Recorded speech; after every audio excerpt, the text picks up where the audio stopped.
এইখিনি কিহৰ বৰ ধৰিব পাৰিছেনে? আৰু এইখিনি মই বনালোঁ আজি কচুৰ গুড়াৰ বৰ। আৰু প্ৰথমতে মই কচুৰ গুড়াখিনি গৰম পানীত অকণমান সময়ৰ কাৰণে মই তিয়াই ৰাখিম, কাৰণ কচুৰ গুড়াখিনি বহুত শুকান হৈ থাকে যে, সেইকাৰণে অকণমান সময় কোমলিবলৈ দিলোঁ। আৰু এইফালে পিঁয়াজ আৰু কেঁচা জলকীয়া কাটি ল'লোঁ। আৰু গেছত কেৰাহীত তেল দিছিলোঁ, তেলখিনি গৰম হোৱাৰ লগে লগে মই বৰাকেইটা এটা এটাকৈ ভাজিলোঁ।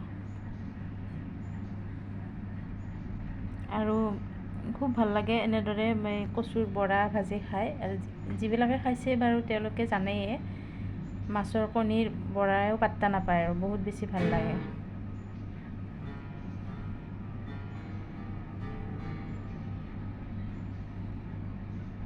আৰু গোটেইখিনি বৰা মই এনেদৰে ভাজি ল'লোঁ, এটাৰ পিছত এটা খুব ধুনীয়া মচমচীয়াকৈ।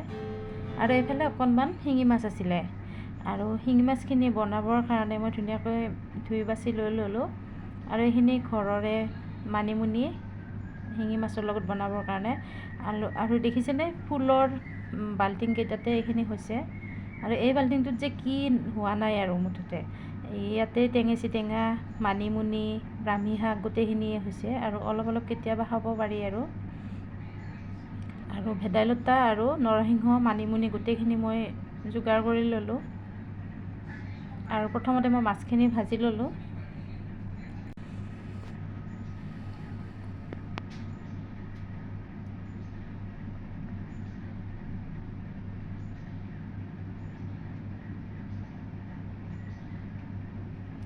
আৰু মাছখিনি ভাজি হোৱাত মই নমাই লৈ সেই একেখিনি তেলতে অকণমান পাঁচফোৰণ দিলোঁ, আৰু পিঁয়াজ, কেঁচা জলকীয়া দি ভাজি ল'লোঁ।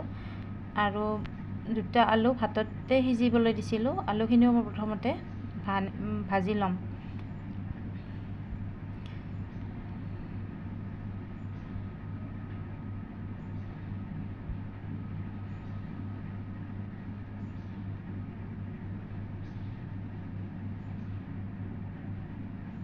আৰু ইয়াত সোৱাদমতে নিমখ হালধিখিনিও দিলোঁ।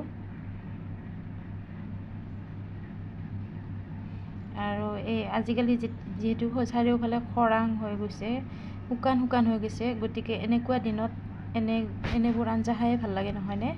আৰু কিনা আঞ্জাবোৰ খোৱাতকৈ যদি এনেকুৱা ঘৰচীয়া বা বুটলি অনা এইবিলাক খাই খুবেই ভাল লাগে। আৰু বিশেষকৈ মোৰ খুবেই প্ৰিয় এনেকুৱা ধৰণৰ আঞ্জাবিলাক। মই কিন্তু মাছখিনি নাখাওঁ, কিন্তু এই যিখিনি মই জোল বনাম ভেদাইলতা, মানিমুনি, সেইখিনি মোৰ বহুত প্ৰিয়।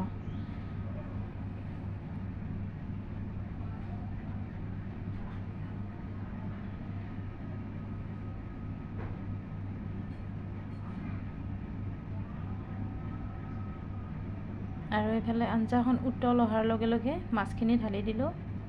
আৰু হৈয়ে যাব আঞ্জাখন, বেছি সময়ো নালাগে, আৰু যিহেতুকে বেছি পানীও দিয়া নাযায়। আৰু আজি এইখিনি দুপৰীয়াৰ জুতি আছিলে।